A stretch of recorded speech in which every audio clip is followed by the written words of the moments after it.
अस्सलाम वालेकुम, मेरा नाम तैयबा है और मैं यहाँ पे एज एन ऑप्टोमेट्रिस्ट अपनी सर्विसेज प्रोवाइड कर रही हूँ।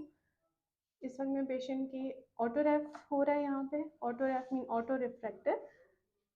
इसके थ्रू हम पेशेंट की जो रिफ्रैक्टिव एरर्स हैं वहाँ यहाँ पे हम लोग यहाँ पे स्क्रीन करते हैं, और दूसरा यहाँ पे K1 K2 रीडिंग्स भी हम यहाँ से ले लेते हैं पेशेंट की।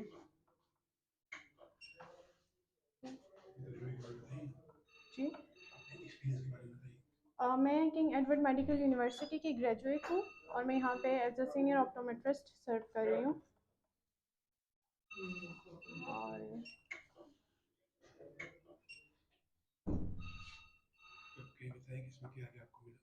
यहाँ पे हमारे यहाँ पे हम रिफ्रैक्टिव एरर्स को देखते हैं। ये स्फेरिकल एरर जो होती है ये इसको शो करता है, ये सिलेंड्रिकल एरर को शो करता है, और ये उसके एक्सिस को, और ये हमारे कॉर्नियल कर्वेचर्स को शो करती है, K1 reading and K2 reading, और ये उसके एक्सिस है। ठीक है,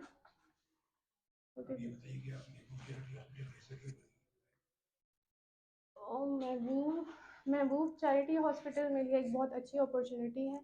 यहाँ पे मैं अपनी स्किल्स को ना सिर्फ इन्हेंस कर सकती हूँ, बल्कि महबूब चैरिटी विजन को ज्वाइन करने का सबसे बड़ा रीज़न, एक तो यहाँ की मैनेजमेंट बहुत अच्छी है। दूसरा, यहाँ का जो फैसिलिटीज़ यहाँ पे पेशेंट्स को दी जाती हैं वो बाकी हॉस्पिटल से बहुत डिफरेंट है। एक ही हॉस्पिटल में आपको आई की इनिशियल स्क्रीनिंग से लेकर बैक ऑफ द फंडस सारी की सारी एग्जामिनेशन एक ही उसके हॉस्पिटल में हो जाती है, जो कि पेशेंट के लिए एक बहुत इजी चीज़ है, बजाय इसके कि वो एक टेस्ट के लिए किसी दूसरे हॉस्पिटल जाए, दूसरे टेस्ट के लिए किसी और हॉस्पिटल को विजिट करे। यहाँ पे विजुअल एक्टिविटी से लेकर फंडस एग्जामिनेशन तक सारी की सारी स्क्रीनिंग एक ही हॉस्पिटल में मिल जाती है।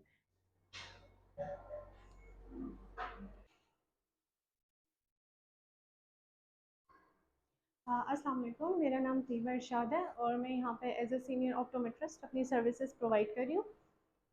जो यहाँ पे हम टेस्ट करते हैं, सबसे पहले हमारे पास हम्फ्री विजुअल फील्ड है। हम्फ्री विजुअल फील्ड बेसिकली हम ये ग्लोकोमा के पेशेंट्स में जो उनकी पेरिफेरल विजन है उसके असेसमेंट के लिए यूज़ करते हैं कि ग्लोकोमा के केस में एक पेशेंट की पेरिफेरल विजन कितनी डिस्टर्ब हो चुकी है, उसकी एनालिसिस के लिए हम ये टेस्ट यूज़ करते हैं। और OCT है, इस OCT stand for optical coherence tomography. इस मशीन के ज़रिए हम मरीज़ के पर्दे में रोनुमा होने वाली तब्दीलियाँ जो कि ब्लड प्रेशर या शुगर की वजह से होती हैं, इसके अलावा काले मोतिये की वजह से जो भी तब्दीलियाँ रोनुमा होती हैं, हम इस मशीन के ज़रिए उसको डायग्नोस करते हैं।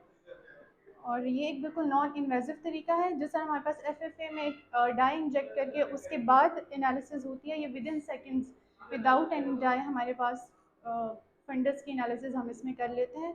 मोस्टली किडनी के पेशेंट्स जिनमें हम डाई इंजेक्ट नहीं कर सकते, तो उन पेशेंट्स के लिए OCT की इंडिकेशंस बेस्ट है। इसकी इंडिकेशंस में हमारे पास डायबिटीज़ आ जाती है, हाइपरटेंसिव आ जाती है, किसी भी किस्म की वेन ऑक्लूजन आ जाती है। एवस्टिन के बाद हम उसकी प्रोग्रेस अगर हम देखना चाहते हैं कि कितना इफेक्टिव रहा है नहीं रहा, वो हम OCT के थ्रू असेस करते हैं। ठीक है, okay. This one is fundus fluorescent angiography. Angiography as name indicate कि हम इसमें रेटिना और कोराइड की जो ब्लड वेसल्स हैं, हम उनकी इंटेग्रिटी को चेक करते हैं कि उसमें किसी किस्म का लीकेज तो नहीं है।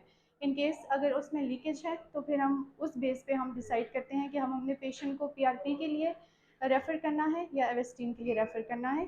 इसमें एक फ्लोरेसेंट डाई इंजेक्ट किया जाता है इंक्यूबेटर बीम के थ्रू, और उसके बाद पेशेंट की जो रेटिना है और कोराइड है वहाँ की जो वेसल्स हैं उनको एनालाइज किया जाता है कि उनकी इंटेग्रिटी कैसी है और कैसी नहीं है।